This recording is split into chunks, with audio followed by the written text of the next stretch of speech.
இயேசு கிறிஸ்துவின் இனிதான நாமத்தில் இன்றைய ஆவிக்குரிய சிந்தனைக்கு உங்களை அன்புடன் வரவேற்கின்றோம். இப்போதும் ஒரு பாடலுக்கு பின்பு உங்கள் சிந்தையை தெளிவிக்கும் ஆவிக்குரிய செய்தியை கேட்கலாம்.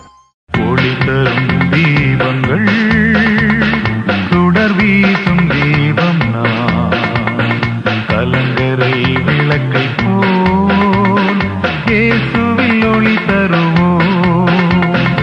ஒளி தரும் தீபங்கள் சுடர் வீசும் தீபம் நான், கலங்கரை விளக்கை போல் இயேசுவில் ஒளி தருவோம். ஆண்டவர் இரட்சகருமாக இயேசுவின் இனிதான நாமத்தில் உங்களை வாழ்த்துகிறேன். நம்முடைய ஆவிக்குரிய சிந்தனைக்காக நீதிமொழிகள் 3ஆம் அதிகாரம் 27ஆம் வசனத்தை நான் வாசிக்கிறேன். நன்மை செய்யும்படி உனக்கு திராணி இருக்கும்போது அதை செய்யத்தக்கவர்களுக்கு செய்யாமல் இராதே. நன்மை செய்ய வேண்டும், உண்மைதான்.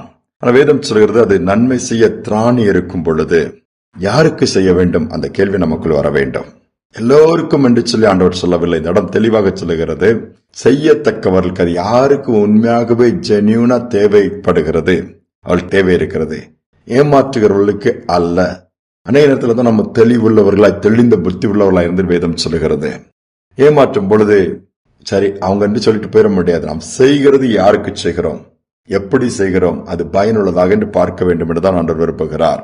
அநேக நேரத்தில் நாம் பார்ப்பது கிடையாது. வேதத்திலே பழைய ஏற்பாட்டு காலத்திலே 1 சாமுவேல் புஸ்தகத்தை வாசிக்கும் பொழுது சவுல் ராஜாவாக ஏற்படுத்தப்படுகிறார். தேவனே அதை செய்கிறார். அதிலே பார்க்கும் பொழுது சாமுவேல் தீர்க்கதரிசியின் நாட்கள்.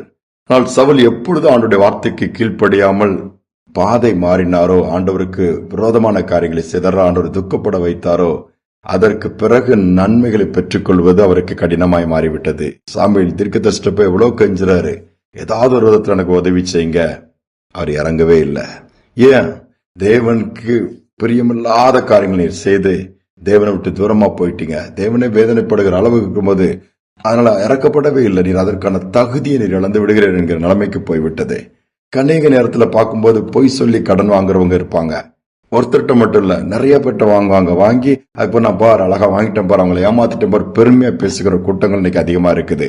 அதே மாதிரி நிறைய பேர் பார்க்கும் பொழுது சந்திகளிலே, வீதிகளிலே, சிக்னல்களிலே பிச்சை எடுக்கிற காரியங்களை பார்க்கும் பொழுதும் அவங்க நினைக்கிறார்கள் திறமை என்று சொல்லி இல்ல. ஆவியானவர் பேசுவார். ஒரு சமயம் ஆண்டவருக்கு பயந்த ஒரு ஊழியர் போய் கொண்டிருக்கும் பொழுது ஒரு குறிப்பிட்ட இடத்துல போகும்போது ஒரு பெண் தன்னுடைய கணவனை ஒரு வண்டியில வச்சு இழுத்துட்டே வராப்புல. கைகள் எல்லாம் குஷ்டரோகத்தினால் ஒன்றுமில்லாமல், எல்லாம் விரல்கள் எல்லாம் இல்லாமல் இருக்கிற நிலைமை. அந்த தள்ளு வண்டியில தள்ளிட்டே வரும்போது கொஞ்சம் உதவிக்காக ஏதாவது தர்மம் போடுவார்களான்னு கேட்கும் பொழுது அப்படி இவர் சரி பாவம் பார்த்து இறக்கப்பட்டு ஏதாவது கொடுக்கலாம் போது ஆவியானவர் பேசுறார். ஆண்டவர் சொல்றாரு, உணர்த்துகிறார், நீ ஏதோ உதவிச்சு அதை போப்பா அப்படின்ட்டு. உண்மை புரியல. உண்மையிலே அவங்களுக்கு கஷ்டப்படுறாங்க, உங்களால் வேலை செய்து சம்பாத்தியம் பண்ண முடியாது, இப்படிதான் கிடைக்கிற பணத்தில் தான் தங்கள் வாழ்நாட்களை ஓட்ட வேண்டும் அப்படின்னு சொல்லும் போது கூட இல்ல நீ போ அப்படின்னு சொல்லிவிட்டார். நாட்கள் கடந்தது. மீண்டும் அந்த வழியில அந்த தேவனுடைய மனிதன் நடந்து போகக்கூடிய சூழ்நிலை வந்தது. அப்பொழுது அதே எண்ணத்தை ஆண்டவர் கொடுக்கிறார். இந்த இடத்துல வரும்போது ஒருவருக்கு உதவி செய்ய நினைத்தியே ஆமா பார்க்கும்போது திரும்பி பார்க்க சொல்ல, திரும்பி பார்த்தா அதே கணவன் மனைவி.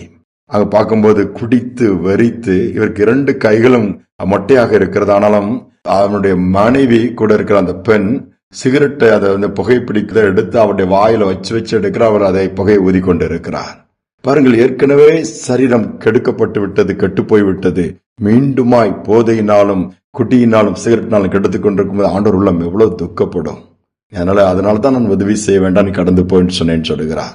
யோசித்து பாருங்க, அநேக நாமும் ஏமாந்து விடுகிறோம். ஆனால் உண்மையாகவே தேவையுள்ளவர்கள் இருக்கார்கள், அவர்களுக்கு உதவி கிடைக்காமல் போய்விடுகிறது.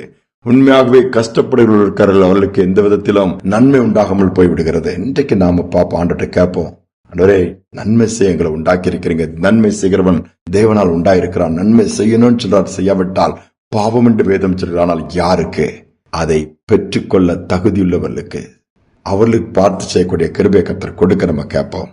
செய்து பாருங்க, பரலோகத்தில் அதற்கான பலன் நமக்கு மிகுதியா இருக்கும். இல்லாவிட்டால் நாம் நம்முடைய பணத்தை விரயமாக்குறோம் என்பதுதான் உண்மை. நாளை ஜெபித்து இந்த காரியங்களை செய்வோம். நன்மை செய்கிற பிள்ளைகள் ஏராளமாய் எழும்பும்படியாக ஜெபிப்போம். நாமும் நன்மை செய்வர்களாய் மாறுவோம். அதோடு மட்டுமல்லாமல் செய்யத்தக்கவர்களுக்கு செய்வோம். நிச்சயமாக பிரதிபலன் உண்டு. ஜெபிப்போம். அன்பின் தகப்பனே, இந்த நல்ல நாளுக்காக நேரத்துக்காக நன்றி செலுத்துகிறோம். இந்த நாளில கூட விசேஷமாய் நன்மை செய்யும்படியா எங்களை உருவாக்கி இருக்கிறீங்கப்பா. நீ பூமியில் இந்த நாட்களிலும் நன்மை செய்கிறவராய் சுற்றி திறந்திரப்பா. அநேக நேரத்தில் நாங்கள் நன்மை செய்வதிலே சோர்ந்து போய் விடுகிறோம். அநேக நேரத்தில் நன்மை செய்வதற்கு கூட எங்களிடத்தில் எந்த நன்மையும் இல்லாமல் போய்விடுகிறது. அப்படி அல்ல, எங்களால் முடிந்த அளவு நன்மை செய்யத்தக்கதாய், உம்மை உயர்த்தத்தக்கதாய், அதுவும் சரியாக யாருக்கு தேவை உம்முடைய நடத்துதலின்படி அதை செய்ய எங்களுக்கு கிருபை பாராட்டுங்க. இந்த நாளில் அதை கேட்டுக்கொண்டிருக்கிற ஒவ்வொருவருக்கும் அப்படிப்பட்ட பாக்கியம் உண்டாகட்டும். தாழ்த்தி ஒப்புக் கொடுக்கிறோம். துதிகனமை ஏற்றுக்கொள்ளும் இயேசுவின் நாமத்தில் பிதாவே, ஆமேன், ஆமேன். நன்மை செய்வோம். அதை செய்யத்தக்கவர்களுக்கு யார் அதற்கு உகந்தவர்களா இருக்கிறார்கள் பார்த்து செய்வோம். நிச்சயமாகவே பரலோகத்தின் தேவன் அதற்கான பலன் நமக்கு கொடுப்பார்.